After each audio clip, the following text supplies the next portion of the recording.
E aí, já parou para pensar por que alguns projetos simplesmente decolam, viram um sucesso absurdo, enquanto outros, mesmo com uma equipe super talentosa, acabam naufragando? Pois é, a resposta para isso, na maioria das vezes, está lá no comecinho de tudo, no primeiríssimo passo. Essa citação do Frederick Brooks Jr., que é um verdadeiro pioneiro da engenharia de software, diz tudo. O que ele está falando aqui é que o maior desafio não é o código, não é a tecnologia, é decidir com clareza total o que construir. É exatamente nesse ponto que o destino de um projeto começa a ser traçado. Tá, e o que acontece quando essa definição dá errado? Se liga nesse número porque ele é de assustar, 60%. É isso mesmo. Um estudo da IBM mostrou que esse é um aumento que pode rolar no tempo e no orçamento de um projeto se os requisitos forem mal definidos.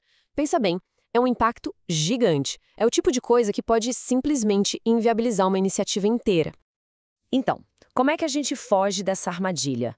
A resposta está no que a gente pode chamar de blueprint, ou seja, a planta baixa do projeto. Pensa só, os requisitos são exatamente isso, o plano detalhado de uma construção. Ninguém em sã consciência começa a levantar uma casa sem ter um plano claro na mão, não é verdade? Pois é, o princípio aqui é o mesmo. E essa planta se divide em dois níveis principais. De um lado, temos os requisitos de usuário. Eles falam o que a pessoa precisa fazer, sabe, numa linguagem bem simples do dia a dia. Do outro lado, a gente tem os requisitos de sistema, que já são as instruções bem técnicas para a equipe de desenvolvimento. É como se fosse a tradução da necessidade do usuário para a linguagem de quem vai de fato construir. E dá pra gente ir ainda mais fundo nisso. Existem os requisitos funcionais, que basicamente descrevem o que o sistema faz. Por exemplo, permitir o cadastro de um novo cliente. Simples assim. E aí vem os requisitos não funcionais, que explicam como o sistema faz isso, ou seja, as qualidades dele, como desempenho, segurança, o quão fácil é de usar. E isso já nos joga direto numa questão fundamental. É muito fácil falar que um sistema tem que ser rápido ou fácil de usar. Mas o que isso quer dizer na prática? Como é que a gente transforma essas qualidades, que são meio abstratas, em metas que sejam claras e objetivas para a equipe? A resposta está em uma palavra: métricas. Para funcionar de verdade, os requisitos não funcionais precisam ser medidos. O desempenho, por exemplo, pode ser medido em número de transações por segundo. A usabilidade, no tempo que uma pessoa leva para aprender a usar o sistema. O segredo, então, é transformar o que é subjetivo em algo totalmente objetivo. Beleza, já entendemos a estrutura da planta baixa, mas a pergunta que fica é: quem desenha essa planta? Esse trabalho, com certeza, não é uma atividade solitária. Na verdade, é um grande esforço de colaboração que envolve ouvir todas as vozes que realmente importam para o projeto. E a palavra-chave para isso é stakeholder.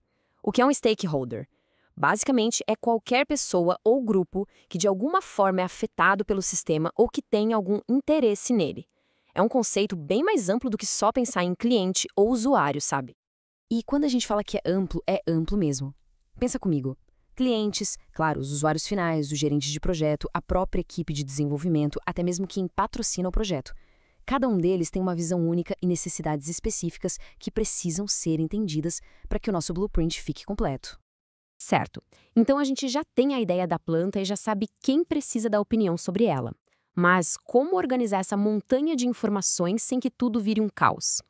É aí que entra a jornada da engenharia, um processo bem estruturado e disciplinado que a gente chama de engenharia de requisitos.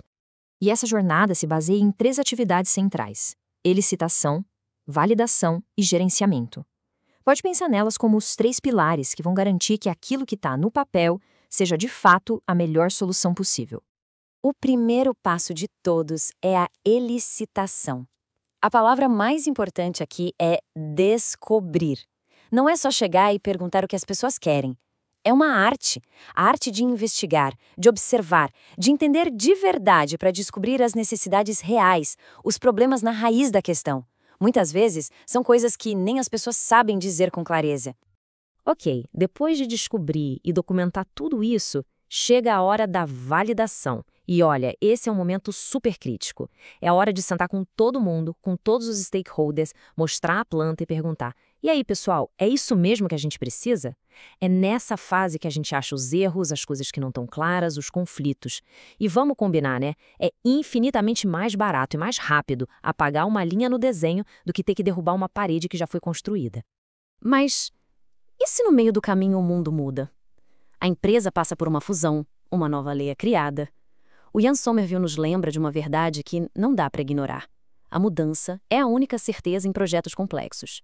Aquele nosso blueprint não foi escrito em pedra.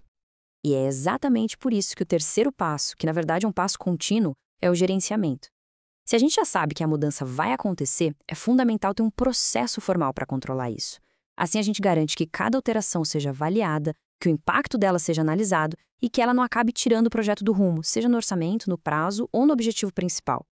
Muito bem, a gente já passou pela planta, pelas pessoas e pelo processo. Agora vamos amarrar tudo isso para entender por que essa etapa inicial é tão, mas tão decisiva.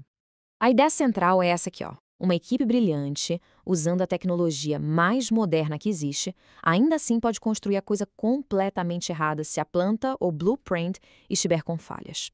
O sucesso de um projeto não está só na qualidade da execução. Ele depende, antes de mais nada, de garantir que se está construindo a solução certa para o problema certo. Então, fica aqui uma reflexão para a gente levar. Da próxima vez que um projeto começar a ter problemas, a primeira reação de muita gente é culpar as ferramentas ou a equipe. Mas, talvez a pergunta mais importante seja outra. Será que foi dada a devida atenção à planta baixa?